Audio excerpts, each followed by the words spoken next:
I am bringing you some content today from the inner critic topic that I had posted about previously.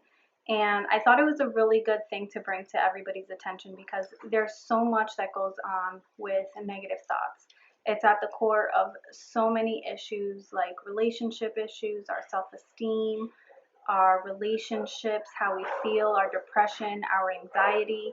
So there's a lot of different reasons for bringing attention into helping us develop better inner thinking. So when we talk about inner critics, like I said in the post, these are things like I'm not good enough, I'm so stupid, I can't believe I did that. It's very leaning towards perfectionistic type of ideas, like someone's always watching us, or we're so critical of ourselves. Like instead of doing, you know, good or seeing the good in what we do, we're just negative about it. If you've ever heard that saying, I'm my own worst critic, it's a literal thing that happens inside of your head. But what we don't see is that it can be a positive thing to be your best critic if you do it in a different type of way, a healthier way. And there are ways to do this, right? But calling yourself stupid or thinking that you're not enough or feeling like you're a failure every time and all of this kind of like, generalized thinking is something that can really put people in a rut, and then it can also affect their family members, their children. This is something that they're going to pick up on. It's going to affect your relationships because whatever you think inside is going to determine how you feel. And if you're not feeling well, then the relationships are going to follow suit. So I wanted to give you guys just a few examples of what are different ways that we can kind of what we call reconstruct our cognitions. So if you have a negative inner thought, let's say like, I can't believe I didn't do this right. I'm a piece of crap. I'm so stupid. I failed at it. You know, a better way of doing it while still pushing yourself. So you can still push yourself. You can still be, a good criticism, right? Constructive criticism rather than that negative self-defeating criticism would be, you know what, I really tried my best, but next time I think I need to try a little bit harder. That's a huge difference in shifting your thoughts. One is sitting there saying that you're horrible, you're not good. The other one is saying, listen, I know I failed, I tried my hardest, next time I'm going to try better. You're still going to push yourself, but without all of the negative things that come with that, negative saying to yourself. A lot of times what we don't realize is that this also comes from a lot of deeper rooted issues. Now, I am a big person on language systems. So basically all that means is that we have socially constructed our language. What does it mean when you say, that's dope, for example? Are we talking about drugs? Are we talking about that something's cool? We put meaning behind words, okay? So the words that we end up using on ourselves is super, super important.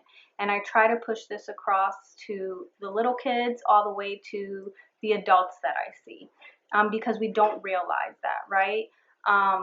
So this is my challenge to you. If you see that you're saying a certain negative thing, and usually it is a commonality, like you have a certain saying that you say to yourself, right? If women, they have certain things that they look at and they kind of are self-critical. For me, I have my things, and you have to try to work on it. Tackle it down, write it, journal it. I love journaling. I recommend it. There's, so many benefits to it. It's almost like recording yourself and listening back. If you've seen the first video about Penelope, she recorded herself and listened back to it. If you haven't seen that video, I recommend you going back and looking at it. Really good. Getting back to it is really finding where these negative critics come from, where these negative thoughts come from. And when we talk about social construction, we learned something from somewhere. And unfortunately, and it's not applicable to all people, but for the most part, we've probably learned them from our families or the people that we hang out with, right? In parenting, you might see it where a parent turns around and tells your kids, you're such a screw up. You're always messing things up. Well, guess what? When they spill something and you tell them that, they are internalizing that this is what they are. They are a screw up. This becomes part of their internal dialogue that, guess what? They're going to carry with them until adulthood. And I know some of you are looking at this and going, wow, okay? Now, this isn't to bash parents because there's no manual. Parenting is super hard. But we have to be careful with our words, okay? And if we start being careful with our words first with ourselves, then it becomes easier to also speak out to, speaking nicer to other people, especially our kids, parents out there, right? Because we don't want to keep the same cycle. We want to call what we say, in breaking the cycle. So I hope some of these suggestions are starting to be a little bit helpful. I hope it gets your brain thinking about what are some of these inner critics. This video is not inclusive of everything that we can talk about inner critics. I think that there's going to have to be multiple videos on touching the subject of, how to grieve with inner critics, how to challenge them. But there's just so much, because this we do in therapy with people for months sometimes. So I can't give it all to you in 10 minutes. I wish I could.